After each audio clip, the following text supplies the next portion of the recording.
This song about the pain of emigration could be about any period of Irish history. It might well be describing passengers boarding the infamous coffin ships, or in more recent times it could be describing any group of emigrants leaving from any Irish airport. I want to talk to you about a group of immigrants who made the best of a bad situation. Through participation in their immigrant organisation, they helped change the course of Irish history. This is the story of the Connolly Association and of Desmond Greaves, who provided leadership for it for over 40 years. I'm going to talk to Andy Coughlin, who has written about Desmond Greaves and the Connolly Association. And as a young man in the early 1960s, he also worked as a full-time organiser for the association. The organisation was initially known as the Connolly Clubs. It was founded in September 1938 and was an amalgamation of three existing organisations: the London branch of the Republican Congress, the Irish Self-Determination League, and the Irish section of the League Against Imperialism.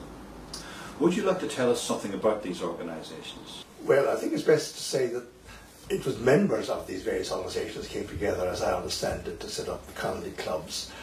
The Irish Self-Determination League goes right back to 1919-1920, where it was an organisation Irish people in Britain set up to support the Irish War of Independence, and specifically De Valera in that War of Independence. And it more or less faded out during the 20s, but some of its members remained. And I think Molly Downs was one person who belonged to that and who was one of the founding members of the Connolly Clubs, later the Connolly Association.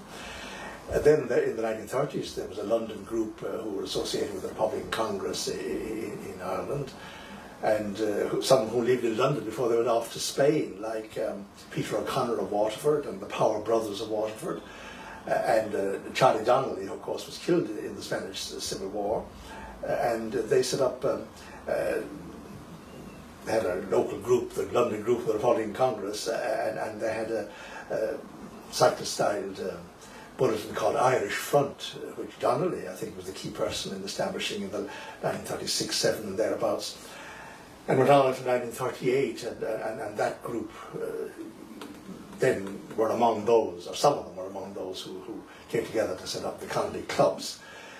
And the League Against Imperialism was a general left-wing anti-imperialist movement which had existed during the 20s and 30s, and there were some Irish members.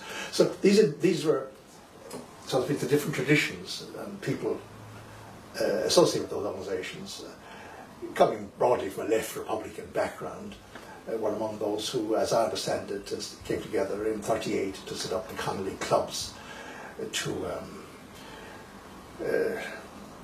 advocate an independent Ireland, an end to partition, socialism, and so on. They were generally on the left in Britain, of course, and they were living in Britain as Irish emigrants.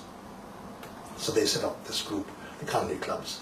The actual fine detail of this is not really precisely known, and I can't say I precisely know all the individuals involved. I just know this general background. What was the political climate like in Britain during the 1930s?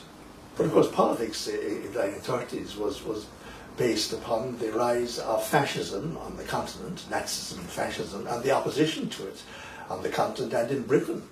Hitler had taken over in Germany, he was making huge foreign policy advances. He'd helped the Mussolini and Hitler helped Franco in the Spanish Civil War. Hitler annexed Austria in 1938, moved in Czechoslovakia in 1938, and then of course in 1939 moved on Poland. So the big issue was for or against fascism and trying to encourage resistance to the rise of Hitler. Because there were people in Britain, British governmental and political circles, who were supportive of fascism and who hoped that Hitler would deal with the Bolsheviks in Russia and were basically implicitly supporting him. And then there were, of course, opponents, including like Winston Churchill, who was in opposition at that time and who wanted an anti-fascist policy in the Tory party. So that was the big issue, and there was a big swing to the left in Britain in the 30s, because the only people, or the main people, who seemed to be opposing fascism abroad on the continent were people on the left, specifically the communists and the left-wing social democrats. That was the case in Spain. And so a large number of the intelligentsia in Britain, young intellectuals in the universities and so on, tended to swing to the left, and large numbers of them, extraordinary numbers by modern standards, joined the Communist Party in the 1930s. In Cambridge and Oxford, and Desmond Greaves, who was quite prominent later in the Congressation, was one of those who joined the CP in Liverpool in 1934. Would it be fair to say that the new organisation was an appendix of the British left with an interest in Irish affairs? I think there was a large element of truth in that. Those who set it up, they were all Irish people, or virtually all Irish people, so far as I know. They were Irish people in Britain, but they were generally either in the left Labour Party, the left wing of the Labour Party, or in the CP. And as I said, the big issue was seen as the struggle against fascism and support for the anti-fascist side of the Spanish Civil War. And of course, quite a number of Irish people had taken part in the International Brigade, and some of those who were in the Republican Congress, of course, had done that. And there was this general trend towards the left and left republicanism. And but it wasn't hard. It wasn't easy to see what policy could be advocated in Britain at the time that would be terribly helpful to Ireland and terribly relevant to Ireland until of course the war itself broke out and the Irish state declared its neutrality. And then that became another issue. Who were its founding members and what were its policies? Well, as far as I know, the late Michael McInerney was a key person in setting up the association. He was an Irishman in Britain. He later became a well-known journalist. He was in the CP. Then there was Ewart Milne, who had been very active in the Spanish Civil War with an ambulance brigade. I think he was certainly either involved or supportive. Mr. Sally, I don't know much about him. I don't really know that much about other actual individuals. And like most political organisations, it was centred around a newspaper. Yeah, Irish Freedom was the title of the monthly newspaper. It came out in September '39. That was the first issue. Michael McInerney was the first editor, and the first issue called upon Irish people in Britain to join their trade unions.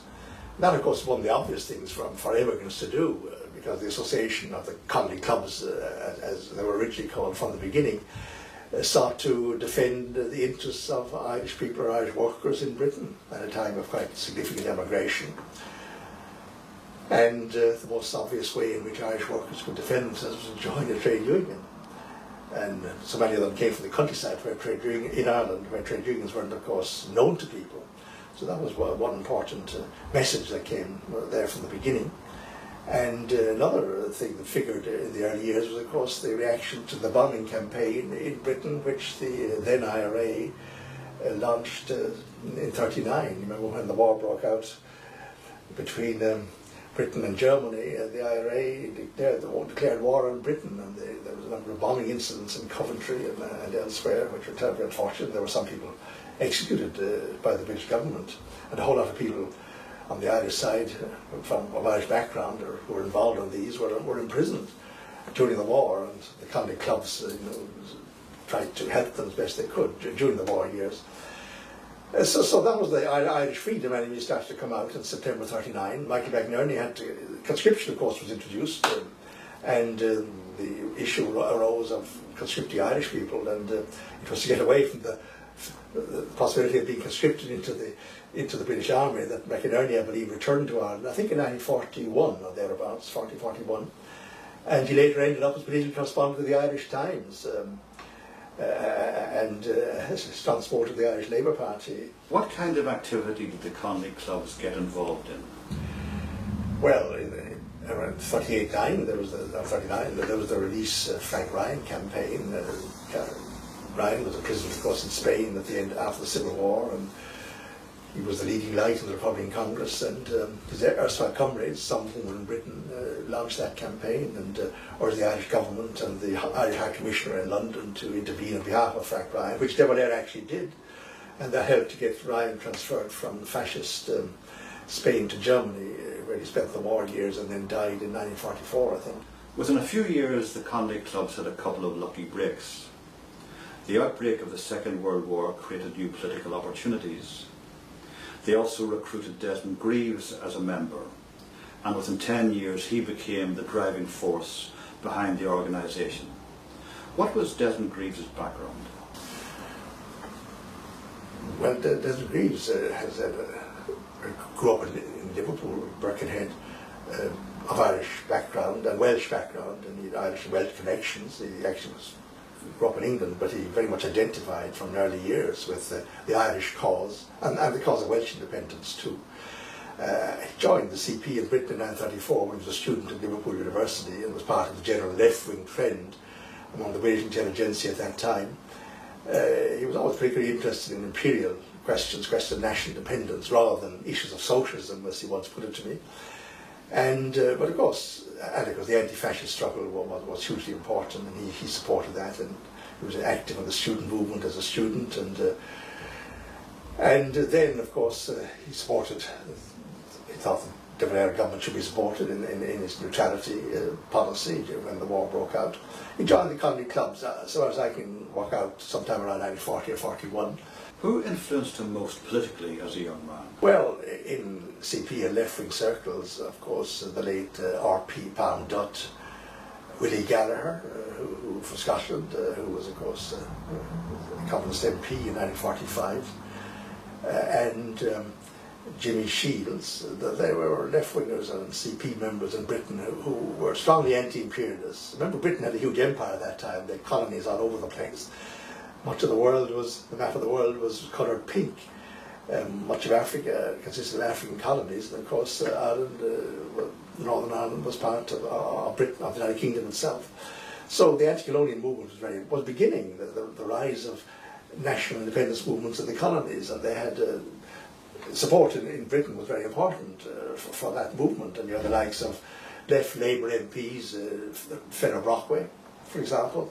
And the movement for colonial freedom was set up in Britain to advocate support and freedom for the British colonies.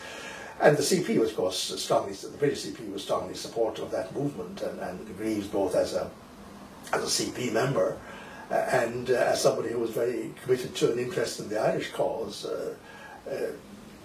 thought that freedom should be given to Ireland too, and that Britain should withdraw from Ireland. And that was more or less his lifelong view, so far as I can ascertain. The war years were a particularly fruitful period for the Connolly clubs. It expanded into a national organisation, and sales of Irish freedom increased dramatically. Yes, you must remember there were, for wartime reasons and reason for national economy, the importation of newspapers from Ireland was virtually non-existent. And therefore the Irish newspapers not being available gave an opportunity for Irish freedom to have a wider circulation in Britain. Of course, it was slimmed down in size because there was wartime restrictions on print and all that. At the same time, there was a huge proliferation of left-wing and progressive bookshops throughout Britain during the war years, because the general swing of opinion during the war years was very much to the left, which showed itself, of course, in 1945 with the huge majority which the Labour government got for the first time. And so this, at the same time, there were many building projects associated with the war, the building of aerodromes for the attack on France, the extension of all sorts of sites in connection with wartime activity, and many Irish people were involved in these, and there was significant immigration from Ireland to Britain during the war. And the Connolly clubs used to seek to organise the workers in these building sites into their trade unions, or urge them to join their unions, and at the same time the trade union movement in Britain in general and the Labour movement generally supported the war effort.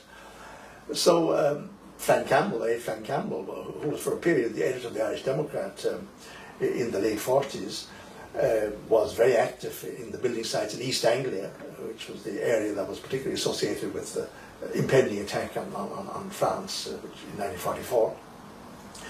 And Greaves was very much involved in the Exiles Advisory Bureau, giving advice to people who approached the Connolly clubs for advice on everything from rationing to conscription to getting in touch with Ireland or problems of their relatives.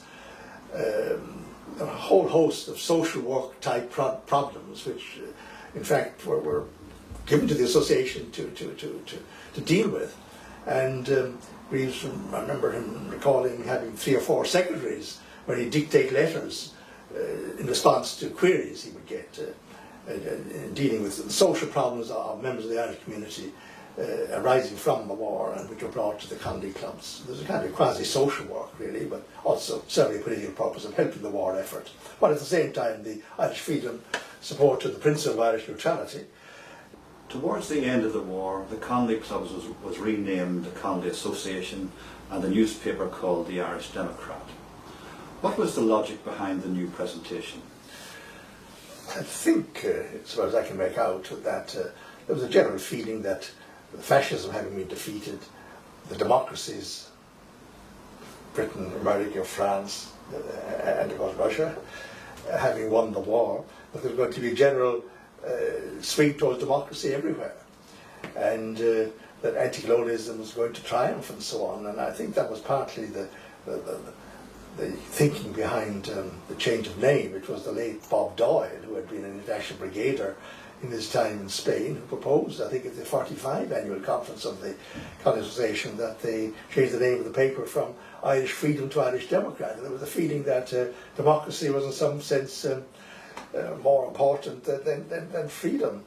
This may have reflected the general leftism or leftist trend of the time, because I remember the late Desmond Greaves regretting the change of title and thinking because Irish freedom had not been attained, and he thought the earlier title of the paper was quite appropriate, but the change having been made,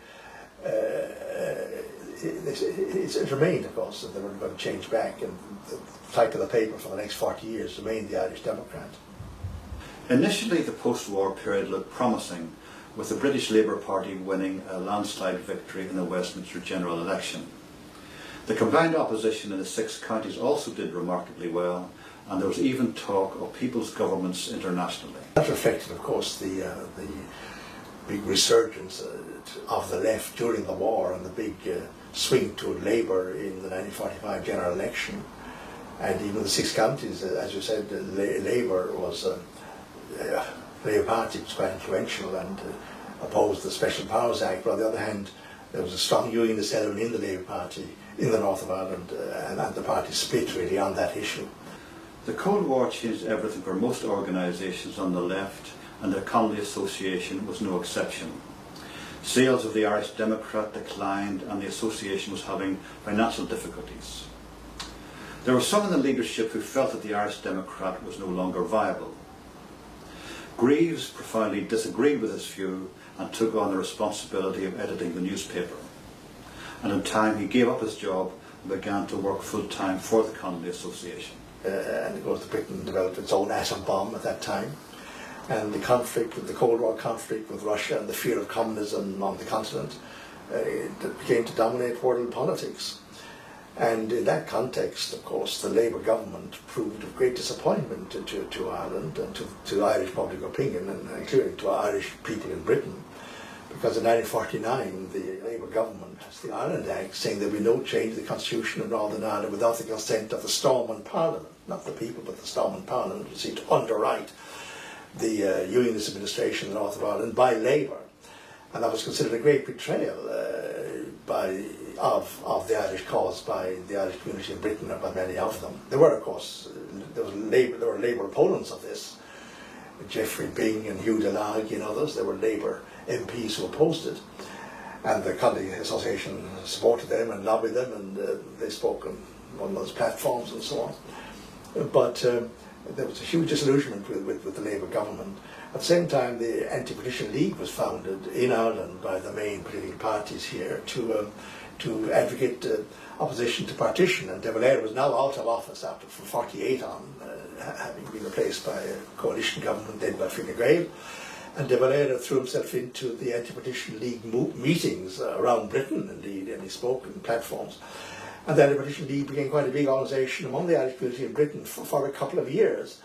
And I know Desmond Greaves often said the conversation was too aloof from the Anti-Partition League, and it did not really throw itself behind the League. At the same time, one theme in the Anti-Partition League propaganda was that if only Britain would move on the Irish question in relation to partition, well then Ireland would join NATO. that we couldn't join NATO until Britain moved on partition. And that was a big theme in Anti-Partition League outlook. And of course the conversation was, and the Connolly clubs, or conversation as it then was quite opposed to NATO on principle because of its own left-wing orientation and affiliations. And so those were issues of the late 40s. And then there were other developments. The general trend towards the right at the time led to a big decline in the left-wing bookshops, which had been key sales outlets for the Irish Democrat all over Britain, in the different towns and so on. And the Irish newspapers were not going back for sale in the Irish community, and for those reasons the Irish Democrat sales began to decline quite radically, and there was talk at the very end of the 40s of closing the paper down, or that it couldn't be kept going any longer. There were a number of changes of editors. Frank Campbell was the last editor, and it was about to close when Desmond Greaves volunteered to take over the editorship, and that was 48, and he remained non-full-time editor for a few years. Then from 51 onward he became a full-time editor. The Connolly Association had to reinvent itself. Being just an appendage of the British left was not enough. New policies and a different strategy were adopted. What was this new departure?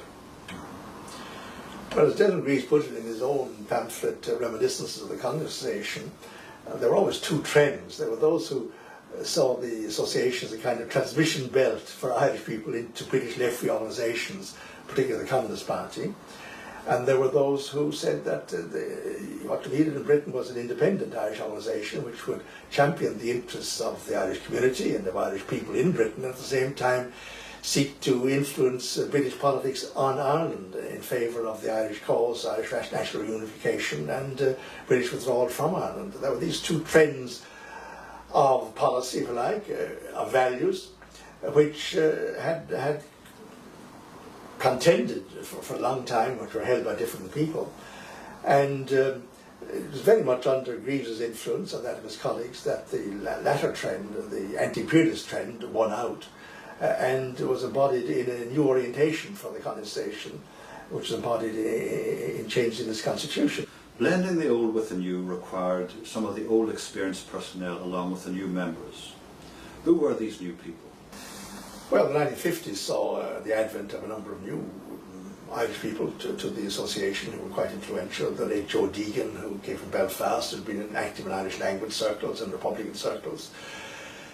He became a key man in the Manchester Conversation, and for many years was a very close colleague of Greaves in the early 50s and the early middle 50s. Pat Bond, who came from Dublin, Logford, Dublin, and Elsie O'Dowling, Con McLean, Justin Keating was in England as a student for a period before he came back to Ireland. And there were younger people, a younger generation, and they were, while they were on the left, they also were strongly nationalist inclined. Well, Jack Bennett, I shouldn't forget, of course, leading member of the association for a while, and a close colleague of Desmond Greaves's, who came from Belfast, a Protestant background, and strongly supported the nationalist line, which Greaves was very much pushed as a full-time person editing the Irish Democrat. What impact did the new editor have on the Irish Democrat? Well, of course, he was full-time. He was highly intelligent and a brilliant man, and he knew something about newspapers. And of course, the policy that the conversation was now advocating, a more nationalist line, if you like, on Ireland, was more popular, and the sales began to increase and improve. And Jack Bennett was particularly helpful in that respect, who had a considerable journalistic experience. He later, of course, worked in the Belfast Telegraph on the north, and later on the Irish Press on the south.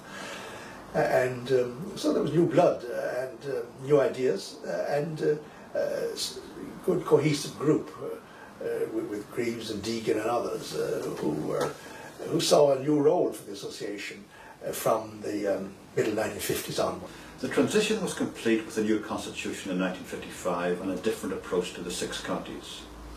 Can you elaborate on the new constitution and the change in strategy in terms of the north?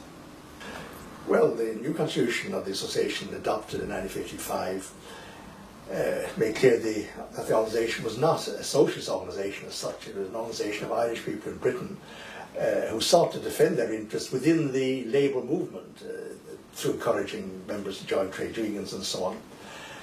And that it would seek to organise and mobilise public opinion in Britain, particularly the Irish community, but also supportive English or British opinion in support of an anti-imperialist line in Ireland and in support of democracy in the six counties, as long as the six counties are part of the United Kingdom. And also it sought to make known the teachings of the Republican teachings in support of national independence of the socialist James Connolly. And there was the clear implication that if you were a socialist, you should be a strong supporter of national independence for Ireland and everywhere else. So that issue was, so to speak, cleared up in the new constitution, which had for a long time bedevilled the attitudes of people on what was the appropriate policy for Irish people in Britain. Should they be socialists or should they be anti-imperialists? And so the association, the new constitution, made that quite clear. And specifically then, of course, in the subsequent years, Greaves and his colleagues in the association began to concentrate on what became civil rights issues in the six counties. That was the weakness, that was the soft underbelly, the Achilles heel, or whatever metaphor one uses for the unionist establishment in the six counties, the lack of civil rights there, the discrimination against Catholics, while this area was part of the United Kingdom. And the association concentrated on exposing that and trying to organise British public opinion, specifically British Labour or Liberal opinion against that, from the 1955-56 onward, culminating, of course, in the whole idea of a civil rights movement, which really emanated from Greaves and the Connolly Association. I think it's generally recognised. Another aspect of the new constitution was that the Connolly Association would not affiliate or accept affiliation from any political party. What was the thinking behind this? Well, it was to stress the independence of the association that was open to people of any or no party. I suppose the bulk of its members always were, and in my time anyway, when I was there in the late 50s, early 60s, the bulk of the members were not in any party. And then some would have been the Labour Party, some in the Communist Party. And while, of course, there had always been left-wing connections, one must remember the association was never a proscribed organisation by the British Labour Party or anything like that, even though some people said it had communists in it, which it had, of course. Desmond Greaves was himself from the CP. But this made quite clear this was an independent organisation. And I think if you look through the Irish Democrat and what was written in it, certainly from the middle 50s onward, you can see a completely independent line. And that even though Desmond Greaves was himself a member of the CP all his life, he was often bitterly critical, at least in private, of CP policy on Ireland, on the failure of at least some CP people to adopt a strong policy and an anti-imperialist policy in Ireland. Because, of course, there were all of these two traditions. On the other hand, the only party in Britain, the political party in Britain, which was against partition, had been for decades, was, of course, the British CP, you must remember, whereas the Labour Party, at least as shown by the Labour government, backed the installment regime throughout, with, of course, always some opposition from within its own ranks. So the association was an independent organisation, still is, and its policy is made by its annual conference, and it's like any other anti-imperialist lobby group, like the anti-apartheid movement or Movement Colonial Freedom or bodies like that. When members returned to Ireland, they were free to join any political organisation. The Connolly Association gave no advice on this matter. Could you explain the thinking behind this approach?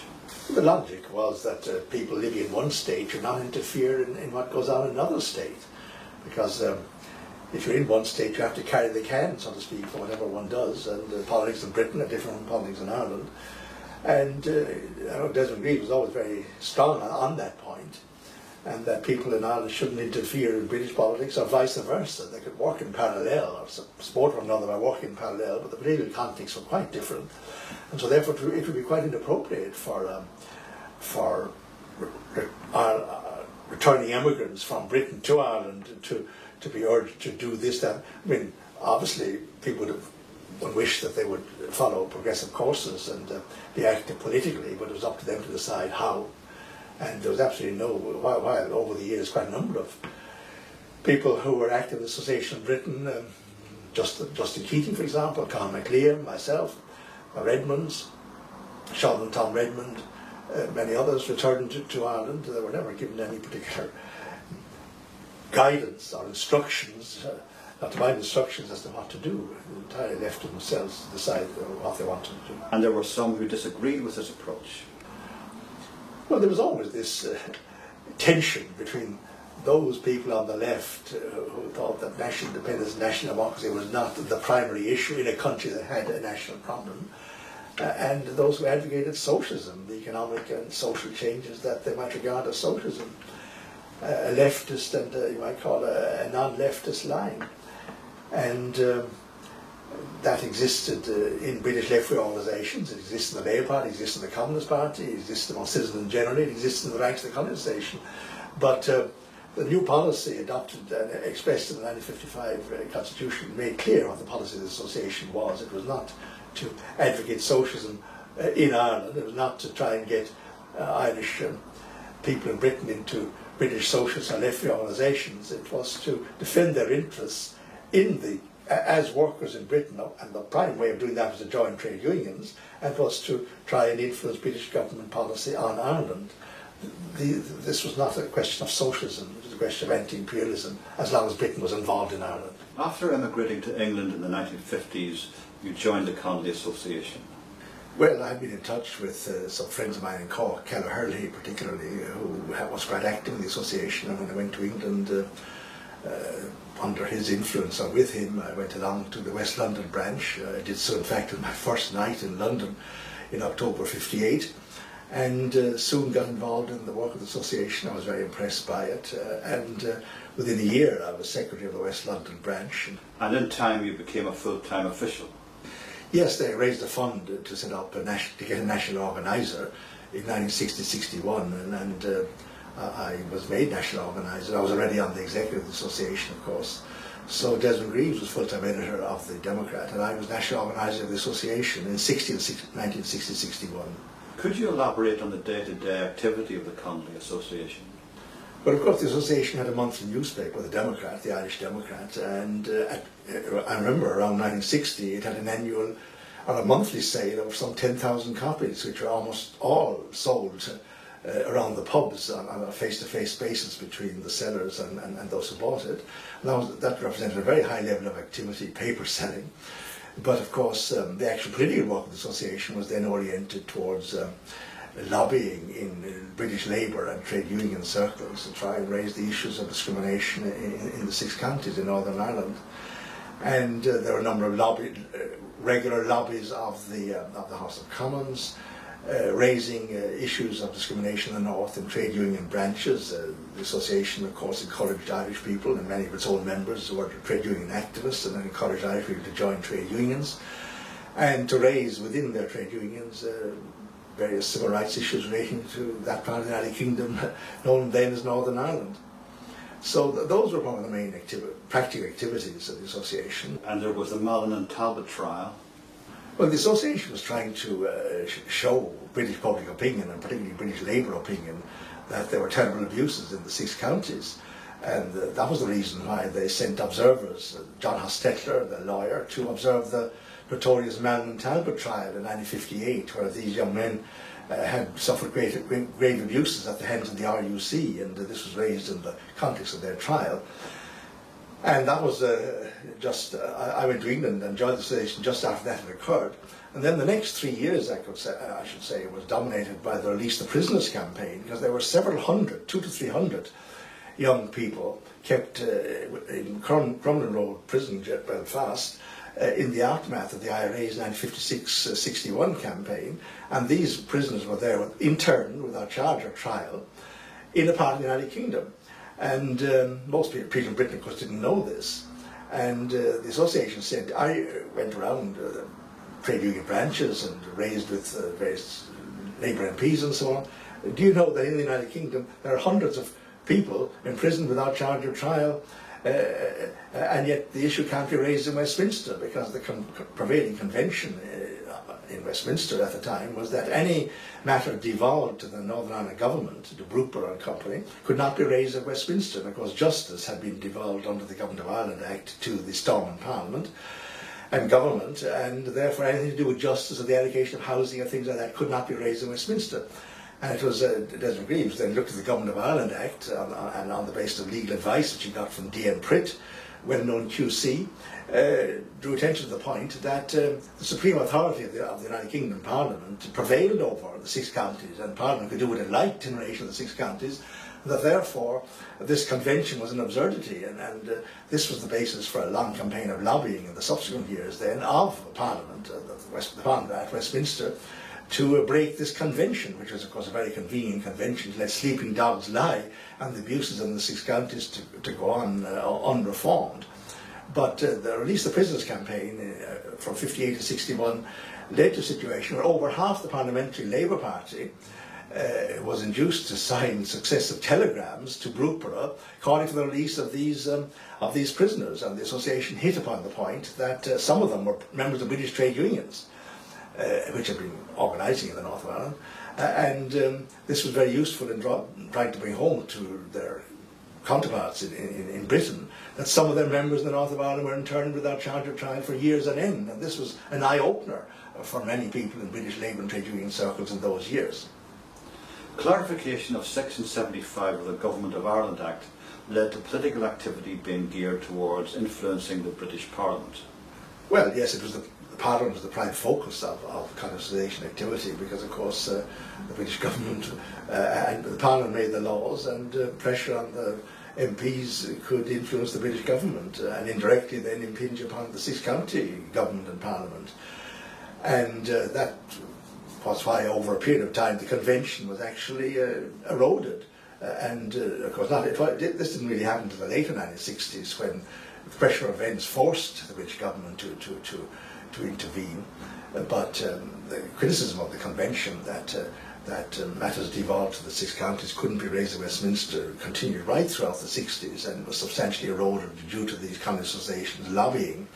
And one thing worth mentioning in that context was the civil rights marches.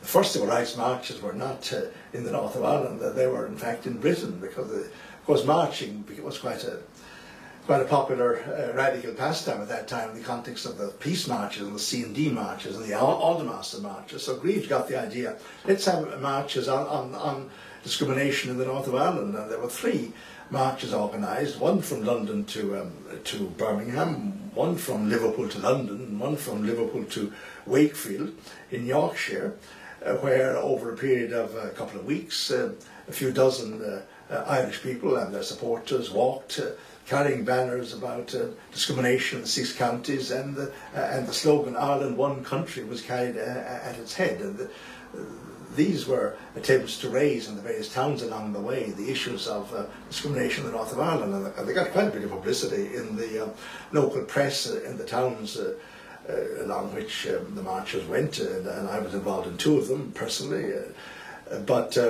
And then the local radical movement, the C&D people, the peace people, the labour people and so on, tended to get involved. And the unionists in the north of Ireland, the unionist administration, got quite upset about it, about this. And you sometimes make representations to the local media saying that these characters were not telling the truth about the 6 counties, and in fact everything was hunky-dory there, when in fact of course it wasn't. Then you returned to Ireland, and Sean Redmond took over from you as General Secretary of the Association.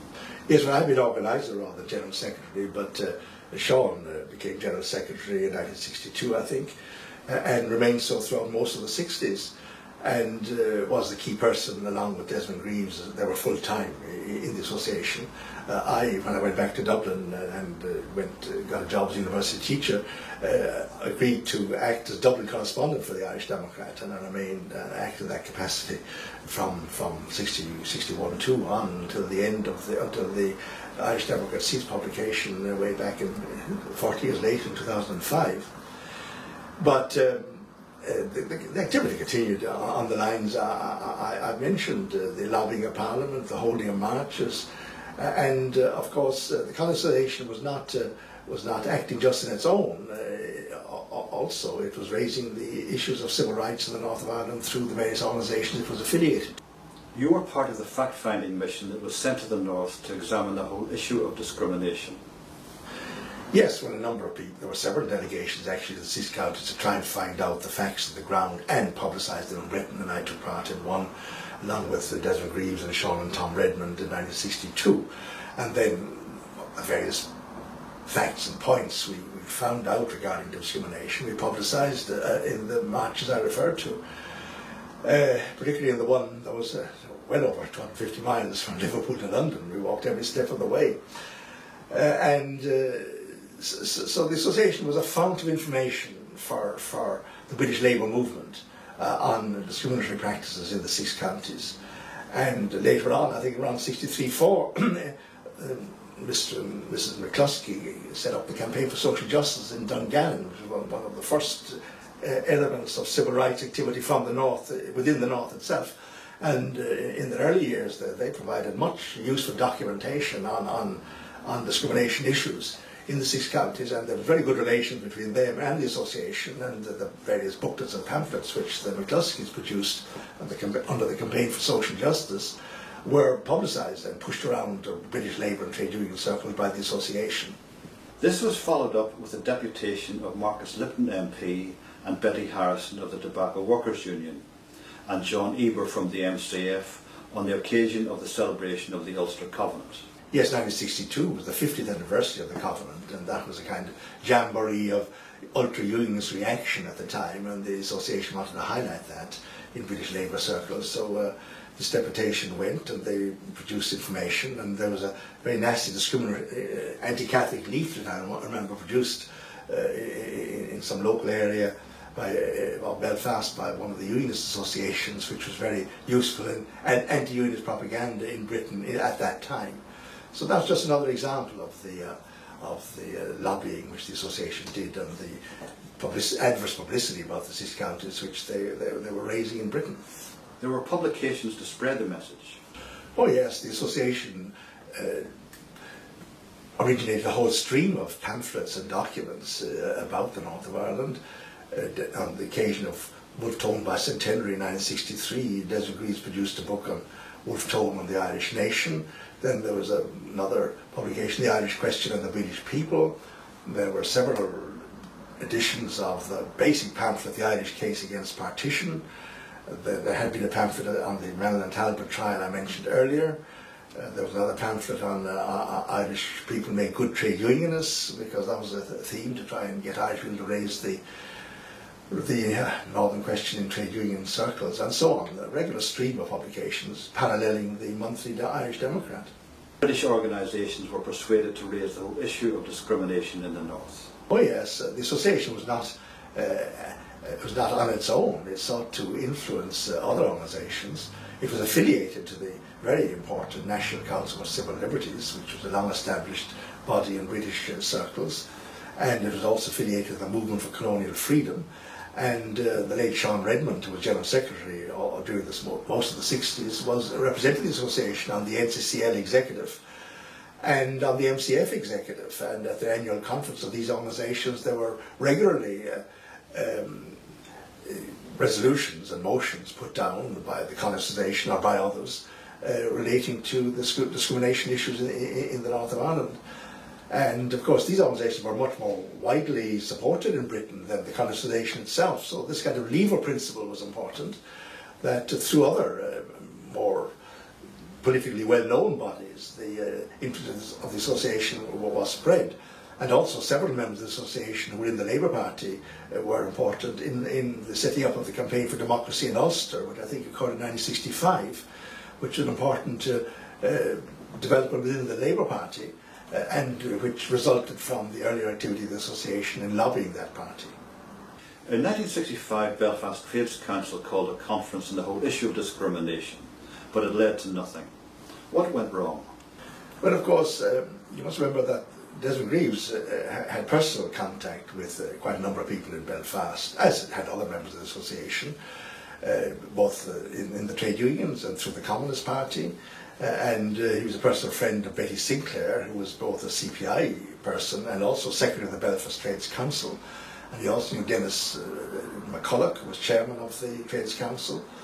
And they of course, began to take an interest in the civil rights issues.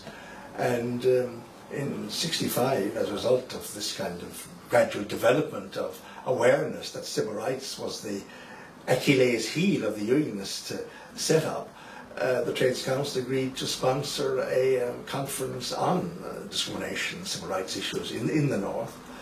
And this was held and quite well attended, and it was the first time ever, I suppose, in which some of the Republican representatives from Sinn Féin spelled out to their Protestant fellow nationals who were trade union delegates at that conference the situation they found themselves in, and there was a certain coming together and a receptive attitude by at least sections of the Belfast trade union movement to these anti-unionist messages. And this conference was well attended, and there was quite an optimistic air at it, I gather, and that something was going to be done. And the various delegates were then supposed to report back to their respective organisations and then come together again. But the Northern Ireland Labour Party, which was at the conference, and which of course was traditionally rather unionist in its outlook, failed to do anything. And that was why there was no immediate follow-up of that conference. And Desmond Greaves, in retrospect, thought that this was a lost opportunity, that it was a great pity that the civil rights movement didn't really get off the ground following this kind of this conference in Belfast, with the trade union element to the fore through the Belfast Trades Council and those other trade unions who were sympathetic to the civil rights issue. But in the years in the next 2 or 3 years, 1955, 56, 65, 66 and 67, Paisley got more wind behind his sails. The ultra loyalist Orange element got more wind behind their sails. The Republicans and Nationalists got more frustrated that nothing was happening. Tinder began to pile up. You had, of course, the 66 5th anniversary of the 1916 Rising, and there were a number of incidents which raised the temperature then. So that when the civil rights movement proper got going in '68, there was a rather different and more volatile political situation. Well, this is only a speculation that was a might have been, and that was a pity the civil rights activity in the North of Ireland didn't get going in a more organised fashion earlier on. Whether that, we can only speculate about that as a lost opportunity. 3 years later, the Wolfe Tone Society in Belfast took the initiative on discrimination, and the Northern Ireland Civil Rights Movement was founded. Yes, it took the initiative on the nationalist and Republican side, but of course there were also elements from the trade union movement, the Belfast Trade Union movement, the Trades Council, Betty Sinclair, its secretary, and members of the Draftsmen's Union, particularly, who were involved in the shipyard, and who were generally on the left, some of them the CP, who also were involved in setting up the Civil Rights Association, which of course was officially founded in January '67.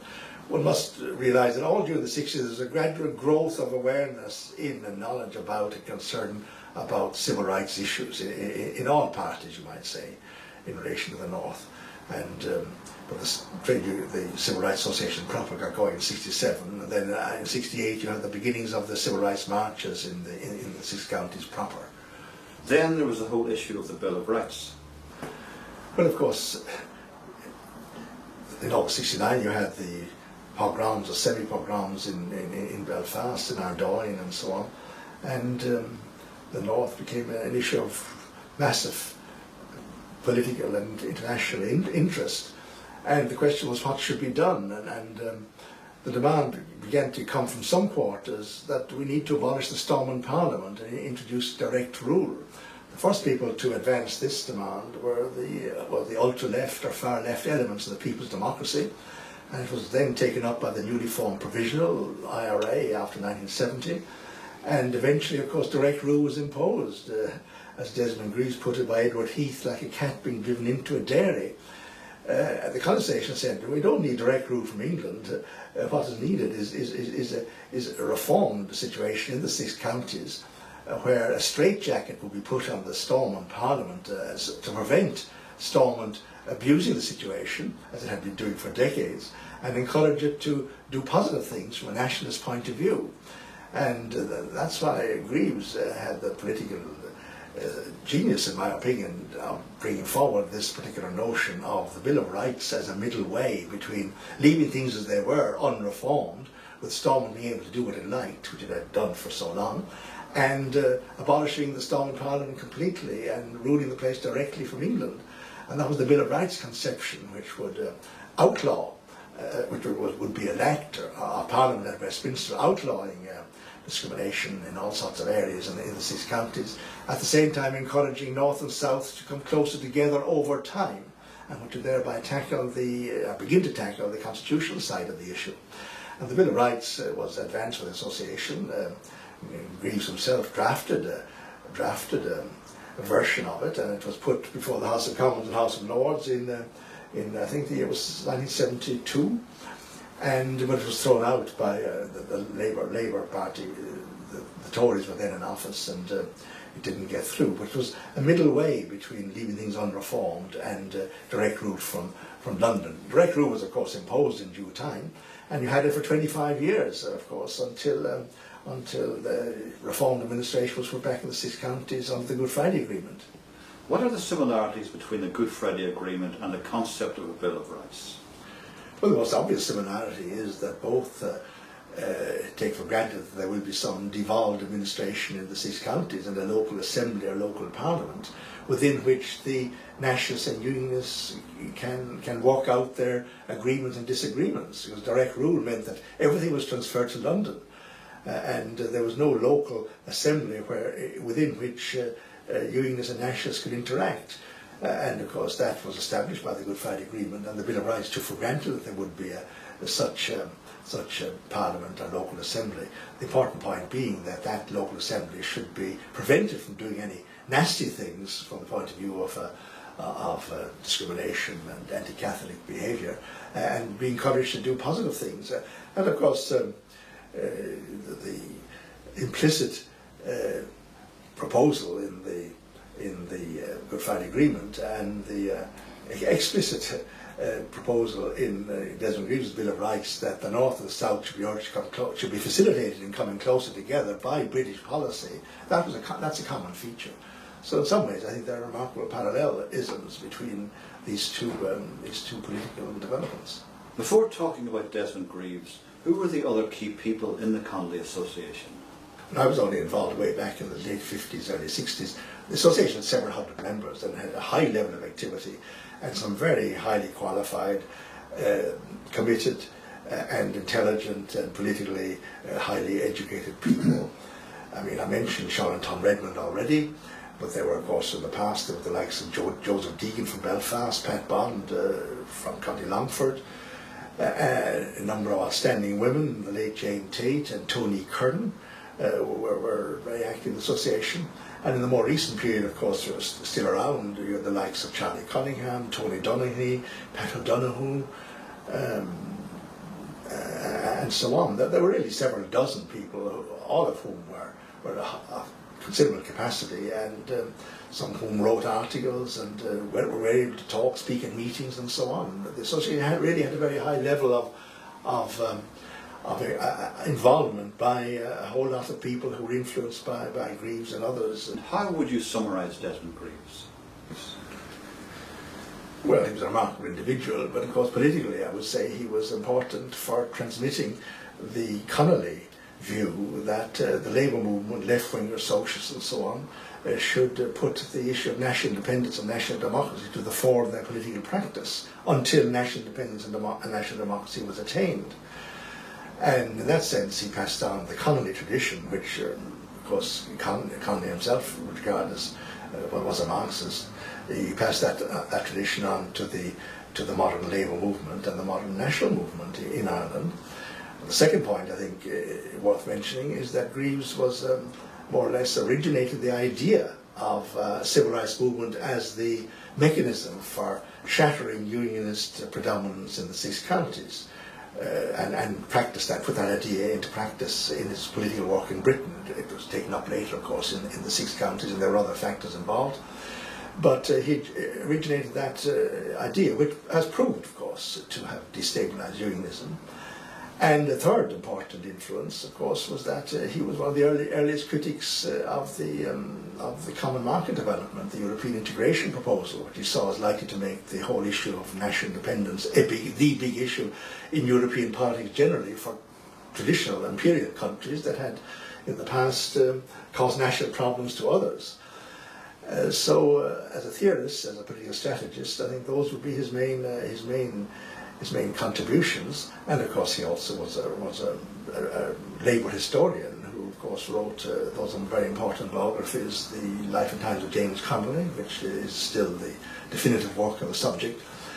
And his account of Liam Mellows of the Irish Revolution is of huge importance in relation to the dynamics of the War of Independence and the Civil War period. And then he had other studies, of course, the history of the Transcontinental Workers' Union, which that union executive commissioned him to do, and the biography of Sean O'Casey and a number of other writings are still of influence to this day.